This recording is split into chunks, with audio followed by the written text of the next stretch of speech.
So thank you all very much for coming this evening. My name is Michael DeAngelis. I'm the Senior Associate Director for Communications at Career Services. And I'm really, really pleased to be here this evening in collaboration with Wellness at Penn and Wharton Wellness to bring you my dear friend and college roommate, JoEllen Notte. So I always tell folks when I'm talking to undergrads, kind of like, look at the people in your life, look at your roommates, and think about like all the amazing things that you're going to get to do together throughout your lives and your careers. I'm always so happy to do something with John, and I think tonight is really special. I'm so proud of her and the work that she's doing, and I think we're going to have a great conversation tonight. So I want to give everyone a chance to introduce themselves. Let's just go right down the line. Sure. Hello, everyone. My name is Zach. I am a licensed clinical social worker, and I work at Student Health. So I see anyone who comes to Student Health, whoever needs anything related to behavioral health, wants support, has a question. Happy to be here and looking forward to the conversation. Hi, folks. I am JoEllen Notte. I am best described as a sex writer with a theater degree. I took a long and winding path and ended up writing a couple of books about depression because through writing about sex and relationships, I realized there were a lot of people out there coping with depression and a lot of people who loved them who didn't really know how to kind of support them and keep their relationships healthy and work together through all that. So I interviewed a bunch of people and wrote about it all, and that's why I'm here. Yeah, we're going to talk all about it, and as I said, I'm Michael, to my left. Hi there, everybody. My name is Nick. I am a postdoc fellow here at the Penn campus. I'm at the counseling center. My pronouns are he, him, and I'm really excited to be here with you guys to just add to the panel and join in the conversation. Appreciate it. And I know we can all hear you, but if you can use it just for the recording, I appreciate it. I appreciate it. Again, theater majors, we neither shy from a mic, but nor do we need it. So, JoEllen, I'll start from the career angle since I'm from Career Services, but I think it's an important part of your story and will lead us into some deeper discussions. But you've had a really varied career. As you said, we were both theater majors as undergraduates. And I know that you started out in the theater world as a director. So can you take us a little bit on your career journey from theater director to mental health activist and author? Yes, I'm actually going to take us back just a little bit Sure. to our junior year at Muhlenberg College, where I actually found my first therapist on campus because I was struggling really, really hard. And it was first suggested to me a year earlier by a doctor that maybe I had depression, and I was like, fuck that, no I don't, I'm great. It turned out he was right, but I didn't know that yet, and I struggled for a bunch of years. And a lot of how I dealt with that was trying to do everything really, really well, which included sending out resumes to 35 theater companies in Manhattan. Do you remember this? I do. It was our senior year. And so when we left summer stock at the end of summer after our college graduation, I started as an assistant director for a show in Manhattan on September 6th, 2001. So then 5 days later, the entire world exploded and everything was a big, huge mess, and I commuted through 9/11, and it was awful, and it was even worse for my mental health, and that spiraled and got bad, and I directed shows and did as much as I could for as long as I could, and then just kind of snapped and said, I can't do this anymore, and I hate it. And I ran away to Boston, where I taught yoga for 5 years, because that's kind of what basic girls did in the mid-2000s. We just bought a bunch of Lululemon pants and taught yoga. And I hid there for a while. And then that life didn't work out so great either, and I got a divorce and started writing online. And I said, I'm going to learn a bunch of stuff about sex and relationships, and I'm going to write about it as I learn about it. And 2 months in, I had an issue with antidepressants, and I wrote about it. And that was the thing that showed me that anybody who wasn't my mom was reading my site.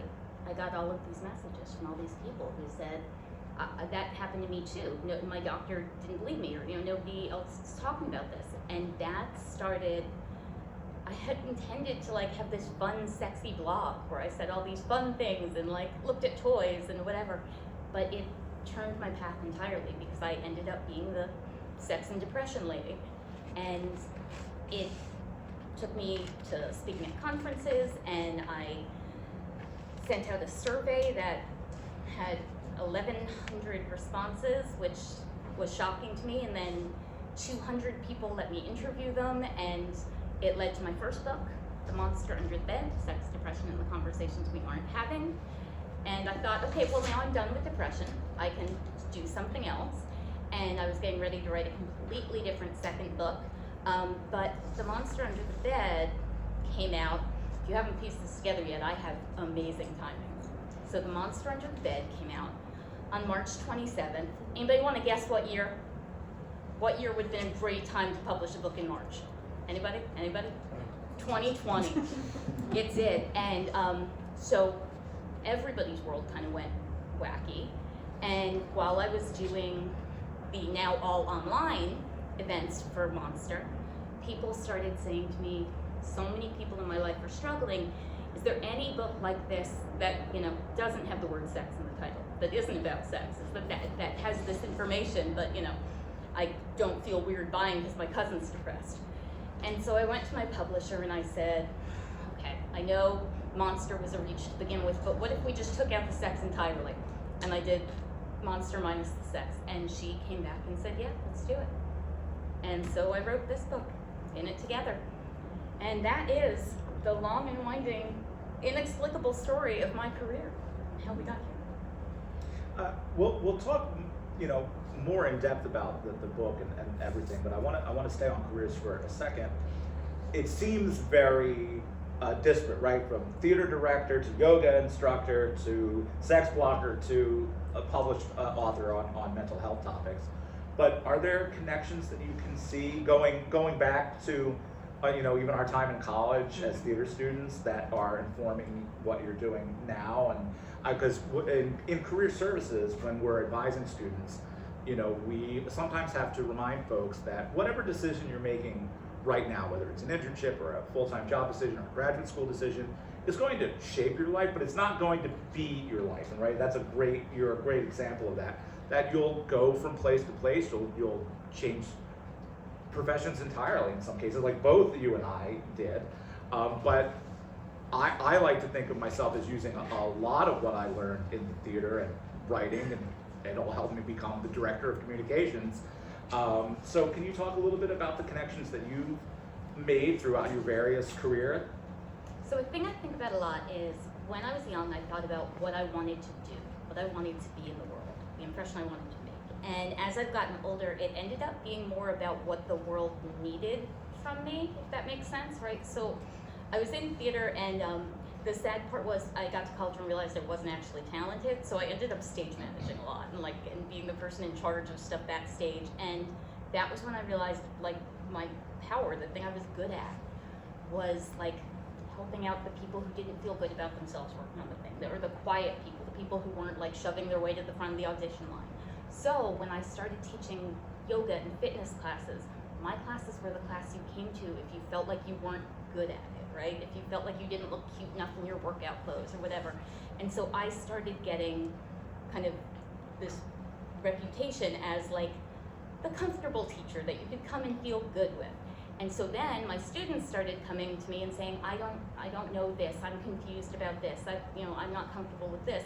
So when I started writing about sex, I became the sex writer who answered the questions that you feel I'm not normal and whatever. And instead of being the cool, sexy person, I was the person who showed up and said, okay, let's talk about this weird stuff. So as I went along, it all became I would show up in spaces thinking I was going to do one thing, but it always ended up adjusting based on what the people around me kind of needed.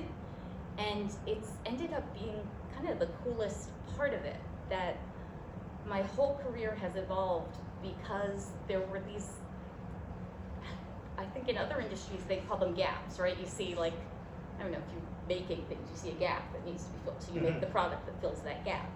I tend to make like the emotional overthinking thing that fills the gap that people need, right?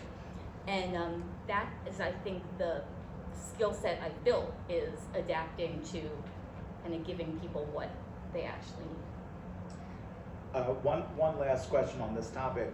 You mentioned that we graduated school and we both moved to New York that first week in September in 2001, Yes. and went through a really traumatic time that affected our careers and our mental health. And then you write a book, and you're about to go on your first big book tour, and the world goes into lockdown. You write your second book, and I know you didn't mention this, but your mother passed away just as you started writing this. It's true, book. but nothing bad happened when it came out, and I took that as a win. Absolutely. I thought that when it came out, I said, brace yourself, everyone. I'm releasing something bad might happen. So those are, major world events and Yeah. a very personal loss that I'm sure felt like, major hurdles. Just from my own memory of the time, it was very difficult living in New York at that time. I lost my first acting job because things weren't happening for theater anymore for a while, and that affected my career. So, you had these big roadblocks and massive life events. How did you navigate that? Did they somehow spur you on even more in some ways, or is it all just a blur? Well, so 9/11 kind of broke my brain because I didn't think I was allowed to feel things about it. I didn't lose anybody personally. I wasn't there. I thought that was other people's trauma, that I was just next to it. I was adjacent to it. I didn't get to have feelings about it. So I just kept saying, no, I'm fine. And 10 years later, I swear to God, I have a very happy life. It just sounds awful on paper. 10 years later, I got divorced, and that same summer my dad died. And so everything kind of blew up, and I was sitting in a therapist's office and bawling, and somehow we got to 9/11, and I said, but that's not upsetting for me. And she was like, I don't believe you right now, because you're sobbing hysterically. And we kind of touched on, well, it kind of unpacked this whole pattern of things we're told we're not allowed to be upset about, kind of. And I mean, I was raised Catholic in New Jersey, and there was a lot of like, what? Things are bad sometimes. Just keep going. And I don't know, there's value to resilience, but also you can break your brain by not letting yourself feel things. Yeah. Well, we want to have JoEllen read something from her book, but I want to make sure Anybody else talk, that please. either of my colleagues have something they want to jump in with. Well, I will say something, just because you touched on a few things that I think are important to kind of go back to. Yes. And it may end up with me asking kind of another question related to the book, but I think, you mentioned early on in some of your work in theater, people kind of coming to you and asking you, or sort of essentially suggesting that they're not normal. And I think, I know Nick can probably attest to this too, and certainly you can from the many interviews you conducted, but I think a lot of the work we do, certainly here at Penn and with student health and counseling, is like just normalizing, just having conversations about that these feelings are kind of normal. They may not feel good, but that, this is sometimes part of life. And like a lot of our work is about having those conversations and like really trying to destigmatize how people are feeling. I think I had a visit this week that was spent solely on just saying, this is okay how you're feeling. It sucks. It really is horrible. And so I guess, I don't know if Nick has anything further to say on that, or were you seeing that a lot in your interviews, JoEllen, with people, like that sort of just normalizing? You certainly talk a lot about the stigma around depression in the book, even your own experience, certainly. So yeah, there was a lot of that, and there was a big thing that I noticed, so much so that in a later round of interviews, I did a whole separate round just devoted to this.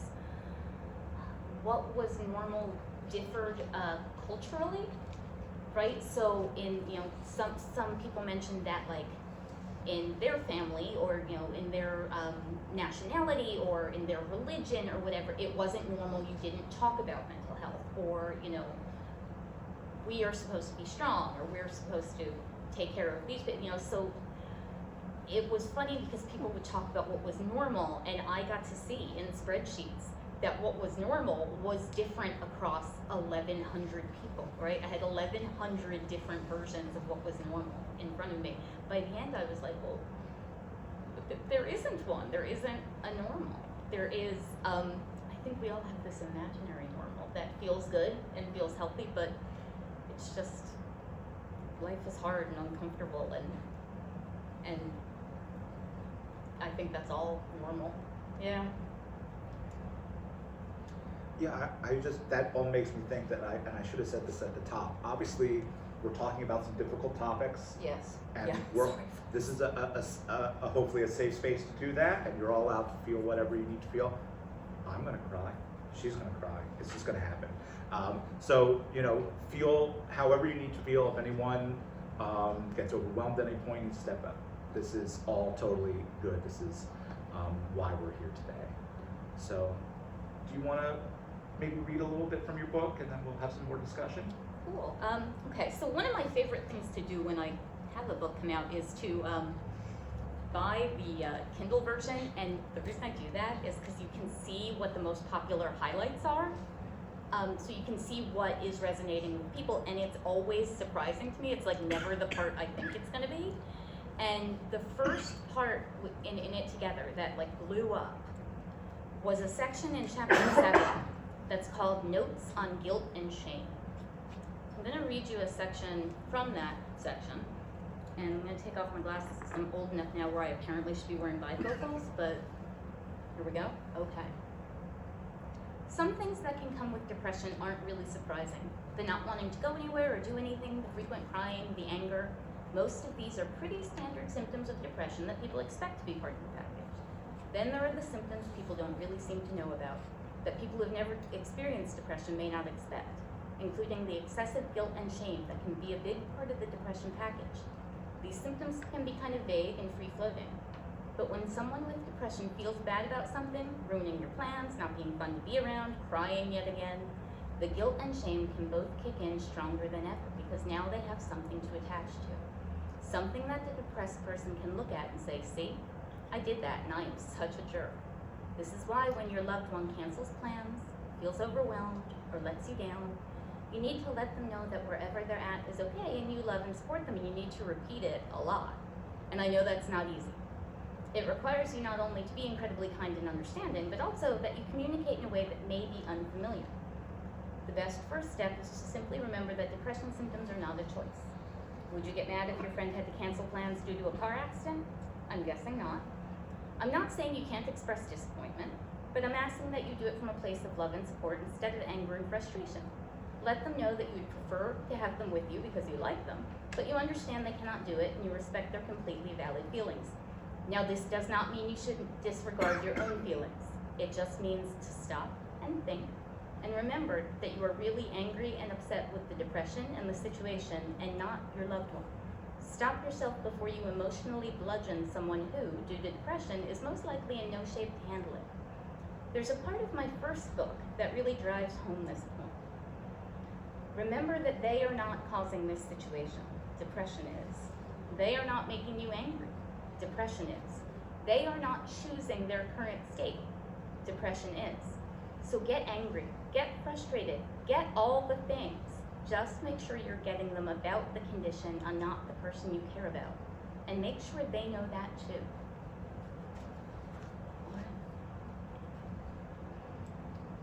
Where was your book when we were having our junior year? Well, if it existed. Yes, if we could go back in time. I think that's one of the, if you haven't picked up, we had a really bad junior year, specifically our second semester. Yeah, our first semester was amazing. Yeah, we were studying abroad. We traveled abroad, and then we came back, and the dream of living abroad had ended, and it was just a lot of struggles. We had two other housemates, both of whom suddenly found themselves with parents who were divorcing. Yeah. They both came home to new divorces. And my father got very sick. I got my heart brutally broken. And just a lot was happening, and we did not know how to talk about it. To the point that I literally had a breakdown and had to be driven home by you. Yeah. You know, luckily were able to find a therapist for the true. first time. So I feel like it's, and I think my colleagues at Wellness can speak to this, but even in career services, I think that we see this. I know that people talk about it in the vernacular as the Penn face. This idea that I really can't let my true feelings show. I can't show that I'm struggling in any way. I can't show that I feel out of place. That and when it comes to making career decisions, that I'm somehow out of step with my friends who are all doing it. But the truth is everybody's going through something and everybody's making the same decisions. We have a hard time sometimes talking through that. Is this something that you feel is common? Oh God, yes. It's not just Penn face, and I know Nick can talk about this too. It's sort of like culturally where we are, kind of, at least in the U.S. There's just a real lack. Like the right word. And this is really, that's sort of woven throughout this book too, is really about connection, how hard it is right now, I think, for us to connect.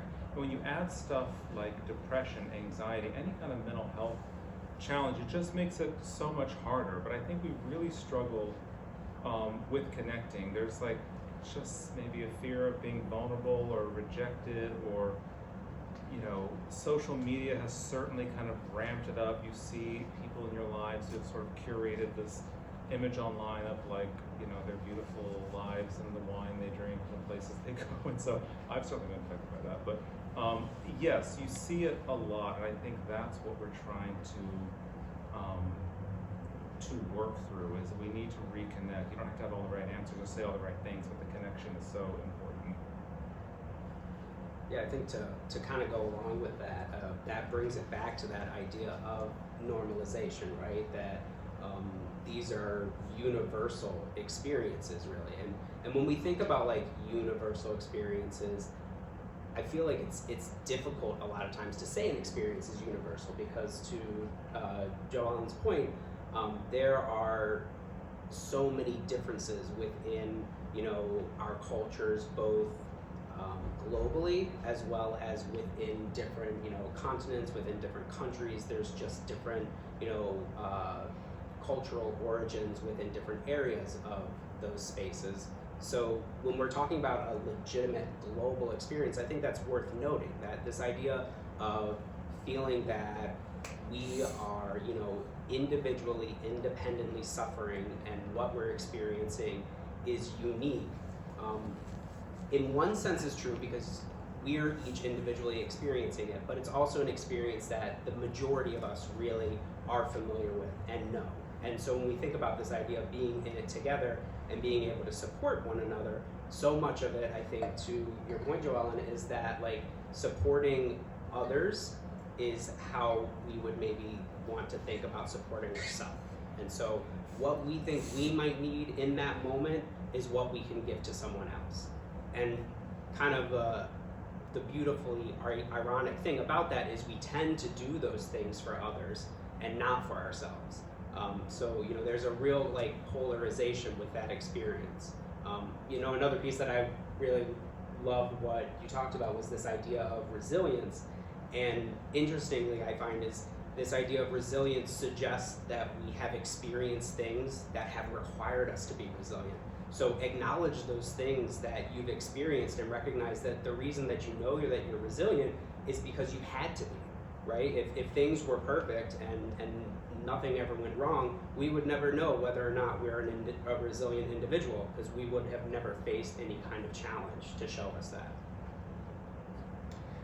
I think the book is so beautiful because it is both for someone who may be experiencing depression themselves, but even more so for someone who is close with someone who's going through these things. whether that's a friend or a family member or a romantic partner. And one of the things that you talk a lot about is the idea of understanding. So can you talk a little bit about your views on understanding and how, like, the pros and cons of that phrase? So this was something I thought was going to be like a subsection of a small part of a chapter, and it grew into like a chapter of its own. A lot of times we get hung up when somebody comes to us with something, they're struggling or whatever.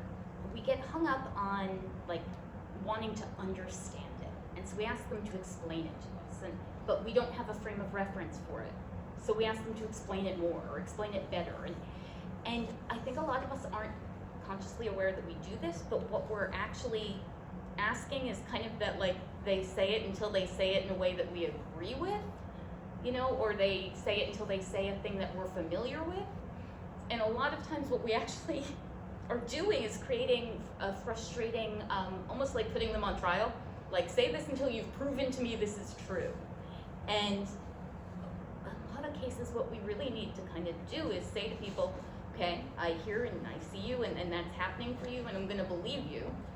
And I'm gonna like watch along and see that happen for you, because accepting that something is real for someone, even when you can't understand it, is such a, like, I don't wanna say better, but it's such a tremendous way to support someone, as opposed to making them prove to you this thing is happening for them and then deigning to give them your support. You know what I mean?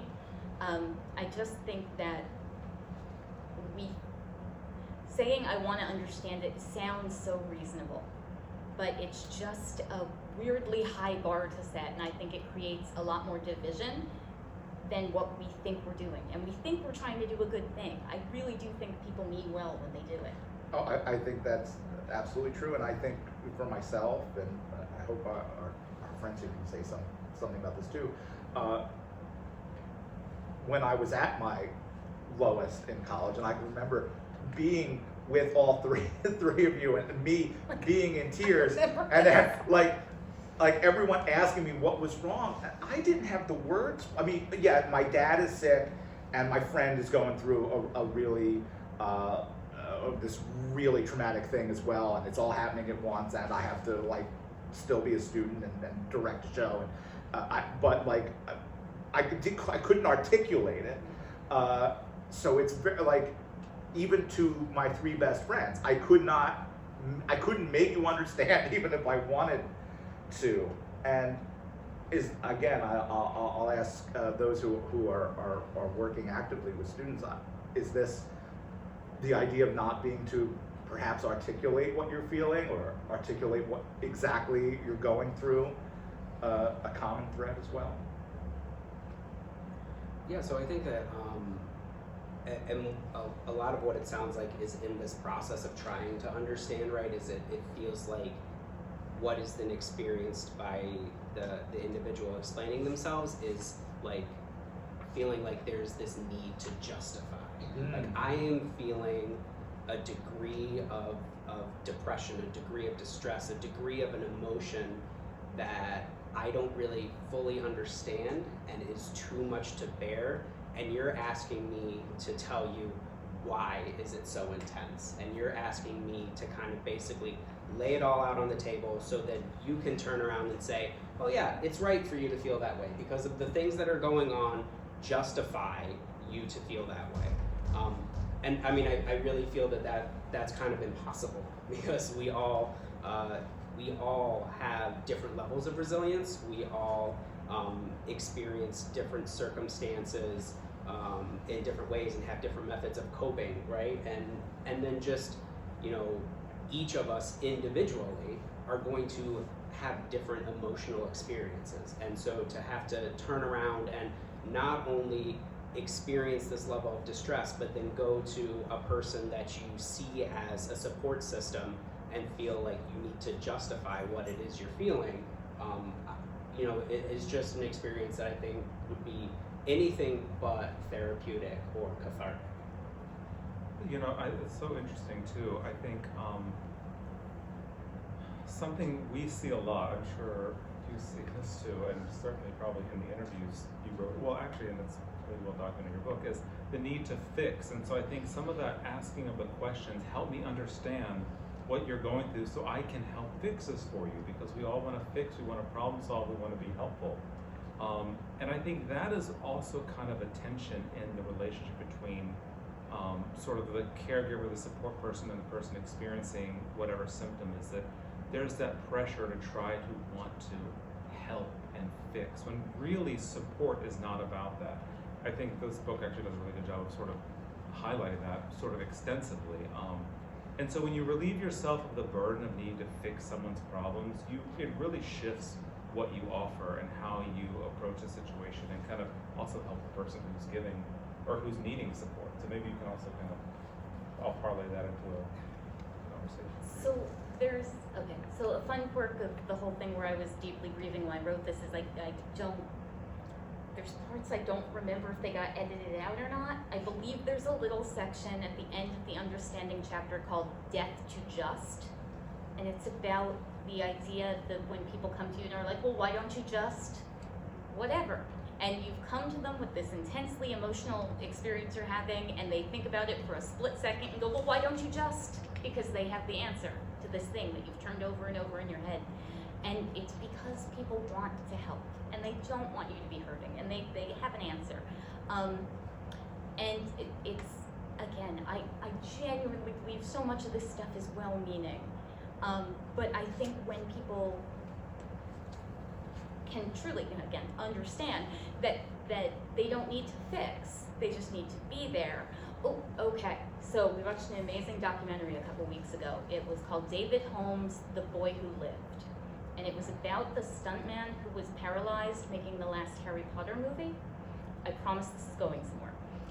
He talks in the middle of the movie about how one of the biggest challenges was that people who came to see him while he was in the hospital wanted to say, like, and it'll be great, you'll be up and walking and whatever. And what he needed was people to come and say, we love you and we support you and we're here for you right now.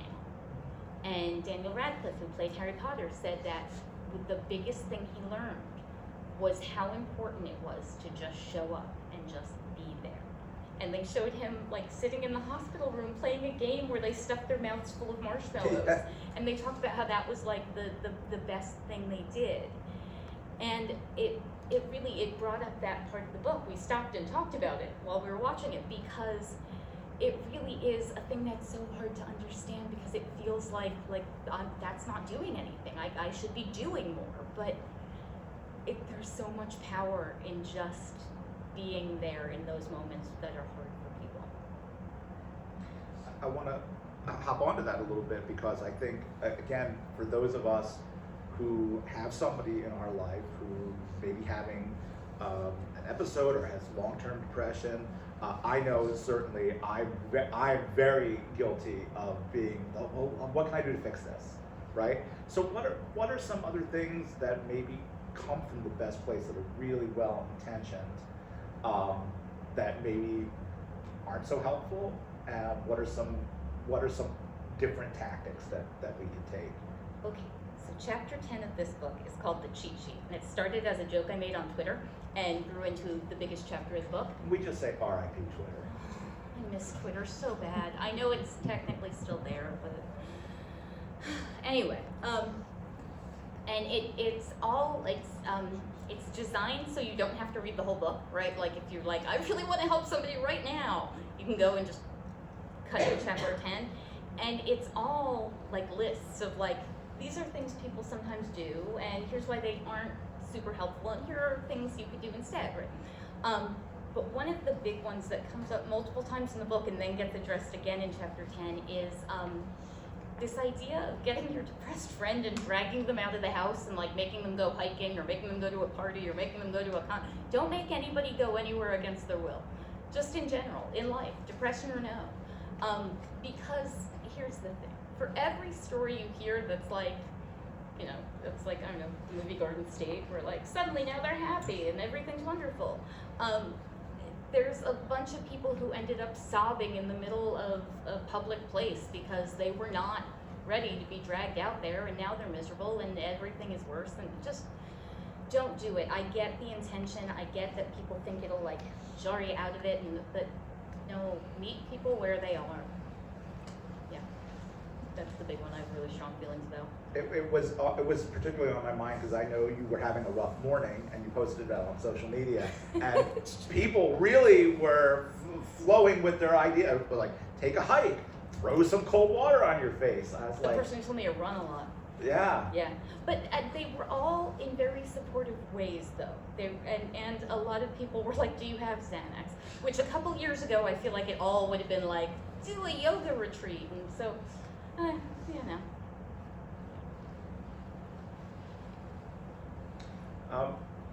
You've talked about the cheat sheet. My favorite part of the book, and I think this will resonate with our audience here tonight, is the very end, which is the things in media that can help explain this to people. Forgot about that. Yeah, and there's I think some of it in the handout that we have. But can you talk a little bit, because there have been more things since you've been published, but I have found it, even for you and I, who have known each other a long time and are very close, sometimes having an external thing can be a really great way to have those conversations, because you'd be like, well, it's like that thing. So what are some of the things that you really love that have helped you get people to have these conversations with you or understand you a little bit better? I'm blanking on everything except the one thing that I didn't get in the book because I watched it 2 weeks after I submitted, which was Ted Lasso. But I know there's some in here. Okay, so my mother died while I was in the process of moving across the country, and my game plan while I was doing that was to crash at my parents' house for a month and figure out where I wanted to live in New York, New Jersey, Pennsylvania, whatever, and then live there. But my mother, again, unexpectedly died, and she left behind my stepfather, who was 10 years younger than her, and they got married when he was 24. So this man had never lived alone. And I was moving back here because I was in the grips of terrible depression, and now my mother had died, and clearly it was better that I not live alone. So now, like some kind of bizarro sitcom, I live with my stepfather and my weird little dog.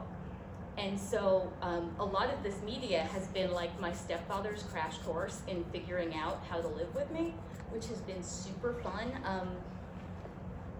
And so it's kind of, he was kind of my like test case for a lot of this. And I'm sorry, I have to look in the book because I don't remember what the things were. Yes, so several of it was animated, which he got really annoyed at me for. But I found, weirdly, I think right now, Big Mouth is one of the most accessible programs that gives you a relatable look at depression and anxiety and kind of the havoc they can wreak together when they happen at the same time. And it's beautifully done. I know it's a raunchy cartoon about middle school kids, but it's handled really, really well. Jessica Jones was a shockingly good portrayal of particularly abusive relationship related PTSD, which was relevant at the time. Again, for me, Ted Lasso was a big one. What do you folks recommend in this? Anything? I feel like you'd have interesting thoughts. Well, I'm drawing a blank.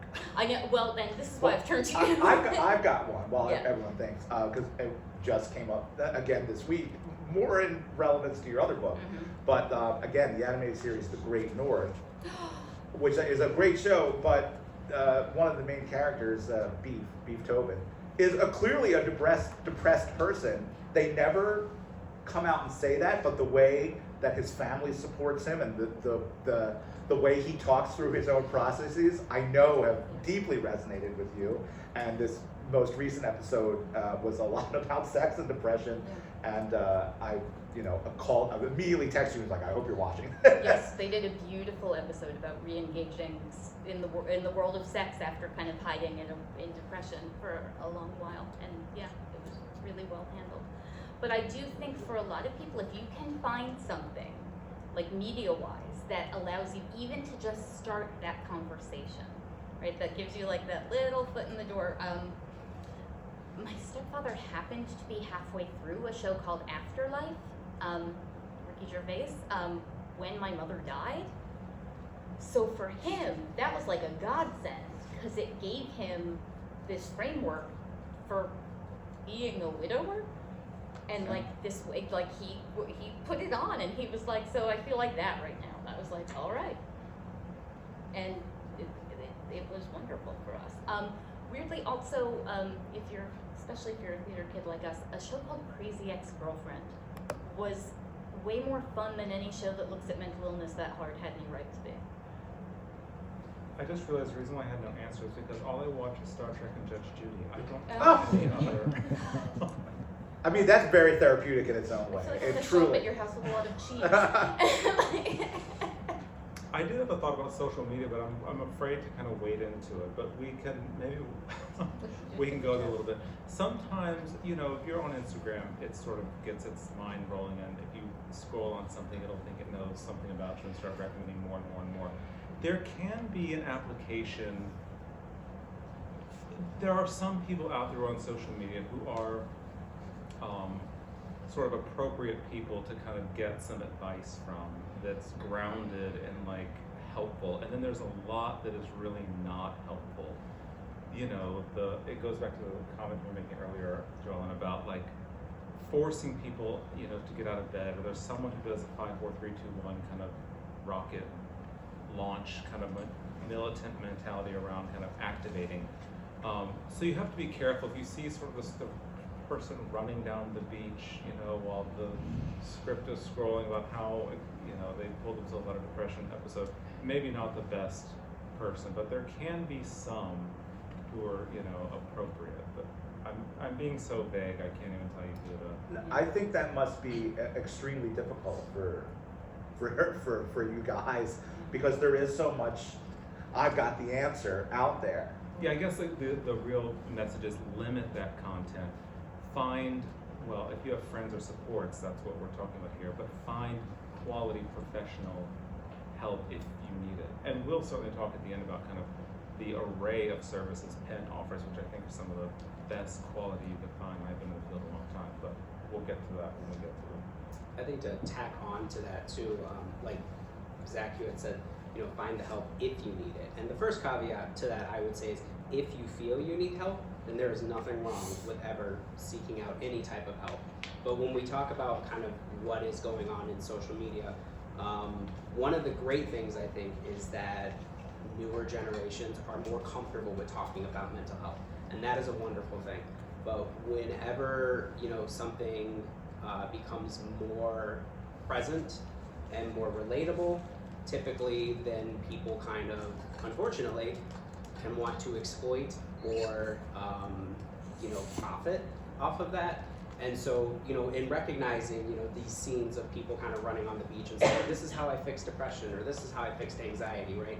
You know, a lot of times you can see that the statements that are made about, like, if you get worried sometimes and you don't want to get out of bed sometimes, then you have depression or you have anxiety. And those are such broad statements that I don't want to get out of bed sometimes. I am worried a lot of times. So recognizing, right, that it's wonderful to normalize these things, and the point of normalizing is to kind of let people know that this is something that most people experience. And it's really important to recognize what is a natural human experience and what is, you know, a concerning, you know, symptom that might suggest that there is a mental health concern. And even if there's a mental health concern, that doesn't necessarily mean there's a mental health disorder. So there are layers to this process, right? And so recognizing that, you know, just coming in and asking for help is always a wonderful thing, but it doesn't necessarily mean that the worst case scenario is what is occurring. So just taking into consideration that, you know, we all kind of experience these natural human experiences. Like, anxiety is a wonderful thing. If anxiety did not exist, then we would have been eaten by saber-toothed tigers thousands of years ago, and we would not be sitting in this room talking to you, because we need anxiety, right? But at what point does it get to a place where it is overwhelming, where it is stopping you from doing the things that you want to do or need to do to thrive and survive? And that's the point where it really is a concern, and where you want to take into consideration, like maybe reaching out to someone for some support. Also, social media, I always say, is like magic, because it brings us into each other's homes and lives, and that's great. I'm gonna try and find a way to say this that doesn't make it sound like I'm being like, I'm amazing, other people aren't. But I am not a doctor, I am not a therapist, right? I wrote these books and was very clear about that. The first one, before I sat down and did my interviews and anything, I enlisted the help of a psychotherapist to oversee all of it, because I was terrified that I was going to do something wrong, say something wrong, do something unethical, like mess it up in some way. Now, something came up in my feed the other day, because Instagram was like, you like mental health, and it was somebody who does things very similar to me, and this person was offering for several $100s, you could meet up online with them, and they would be your, the term they were using was like mental health container. They were not a doctor or a therapist or a coach, but they would talk with you, and you could pay them for a couple of hours of sessions of them talking with you. And what I gathered was this would be like if I was like, hey, I'm nice and I wrote these books and I'm not qualified to do anything, but give me a couple $100 and I'll chat with you. Which, like, that sucks. So be on the lookout, because when you start, like, even you can start following legitimate therapists, and then Instagram will be like, here's this lady named Becky who thinks if you only eat pickles, you'll live forever, because somehow Becky fit into that algorithm. So just be really careful and really selective about who slips in there, so you don't end up paying somebody $1,000 to be a container. Sorry, I'm very angry about the container person. That's understandably. I just wanted to know what you have against pickles. Those are Actually, low-calorie we superfoods. just talked at dinner about how, in general, don't love a pickle, but if you put it on a burger, I will eat a pickle all day. Don't know what that's about. Flavor profile. It's a very great idea though for a side gig. I could start an online container, $200 an hour position. Let's talk about wellness at Penn. Let's do that. So we have mad resources. So at the Wellness Center, our primary location is at 3624 Market Street. So there we offer individual therapeutic services with an array of both licensed clinical social workers, professional counselors, and psychologists, as well as some case management services, so that we can help connect people with resources outside of Penn services as well, so like within the community. So we provide individual services as well as different group services. We also provide what's called drop-in services, so that is an opportunity to come to the Wellness Center, meet with one of the clinicians like in the moment to try to get connected to a clinician for more long-term services at the Wellness Center. We also have a program that's called Let's Talk that just won an award on campus, which I can't name the exact award unfortunately, but Did you win a Model of Excellence yeah, award? Yes. Yes, which is very. That's a big deal here. Yeah, it's huge, and it makes sense because it's an excellent program that's supported by excellent people. So Let's Talk is a program where it is staffed by some of the clinicians at the Wellness Center, but they're actually at different locations throughout the campus. And again, similar to drop-in services, where if they happen to be at that location and you go by, you can sit down and speak with them. And they can also connect you to the Wellness Center for additional supports beyond that. We also have our Wellness Center phone number, and that is available 24/7. So if there's ever a time that we are not, physically open in the office, you can call that number, answer a couple of questions like on the phone, respond to follow some prompts, and then that connects you to a live licensed mental health clinician that can work with you, speak with you for however long you need. And then we also get contacted when we open again so that we can reach out to you and check up on you and see if you need any support. And any of these supports, calling, stopping in at Let's Talk, coming into the Wellness Center, if you're seeking that for yourself, that's great. Or if you're seeking it for somebody else, so you can let us know that you have a friend that you're concerned about. With that, again, this idea of being able to plant the seed but not watch it grow. We can't let you know what our follow-up process is, but if you let us know that there's a concern about somebody, that's something that we can also look into. Let me know what I missed, Zach. That's a beautiful review. We also have behavioral health at student health as well, so anytime if you're dropping in for something, you can always be seen as well. Perfect. And you don't have to have that all memorized. All of that you can see on our website as well. And for career services, I think the thing I'd like to stress today is that we also do individual advising. And obviously, the majority of the things that we do are helping with your resume and talking you through the job search. But I want to stress that talking you through the job search part. A lot of times, students have said to me, I knew I could come in and show you my resume, but I didn't really think I could just talk about what I'm feeling about my job search. And that's part of what we do. If it is become a real trauma for you, we will probably refer you to wellness, because we are not therapists in the office, but we are all trained counselors and advisors, and we are really there because we know a lot of times just talking out a problem, and sometimes the job search can feel like or is a problem, helping you make decisions. If you have choices in front of you, if you don't have choices in front of you yet, you have feelings about that, let us talk to you about it and let us help you make a plan to make decisions, or to help you get offers in front of you. We're a very inclusive career office, so I hope that you'll take advantage of our resources, our one-on-one advising. That can be in person in our office, that can be virtual. We do a lot of virtual appointments now. But we are also in other spaces. We're often here in the Arch Building. We're over in P1P every other week, I believe. We're over at the schools. We have regular walk-ins at Wharton and in engineering, and irregular walk-ins at nursing and the college. But it's the same idea that we're just there in your space, and you can come by and see us. So there's a lot of resources on our website.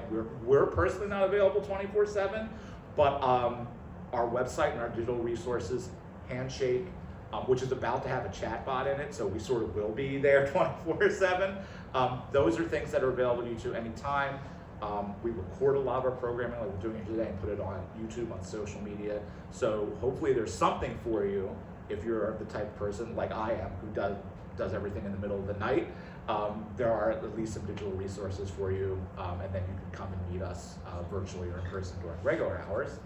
And JoEllen, you've provided some handouts for everybody. I didn't realize they would be printed, so I made them all with hyperlinks, but if you scan this QR code on the back, it'll take you somewhere where those links are actually clickable. And you can click on all the things, and it tells you where you can find me, it tells you resources, and all sorts of fun stuff. I think Including that's all a that's in there. discount code for the book. Yes, there's a discount code if you want to buy my book online. And yeah, I think that's all the fun stuff I have. Want to plug your web address? Yes, so according to the back of this, my web address is theredheadbedhead.com. Now here's a fun thing. Take this as a career tip. My web address is actually redheadbedhead.com. But if you're gonna have a web address, buy a couple similar web addresses and point them all towards your website. Because I also own theredheadbedhead.com, as well as JoEllenNotte.com, and they all point to the same homepage. So go on. Valuable over to advice. Theredheadbedhead.com. It'll get you there. I want to thank everyone. This was a fantastic panel. We could definitely keep the conversation going, and some of us will. There's delicious boba tea in the back. JoEllen and I for sure are going to stick around. If you have questions, you want to ask Joe or myself, we are here. Thank you so much for being here for this program. We really appreciate it. Thank you, my colleagues from Wellness. This was a wonderful collaboration. Thank you to Wharton Wellness for their support of this event. And let's all have some refreshments. Thank you very much.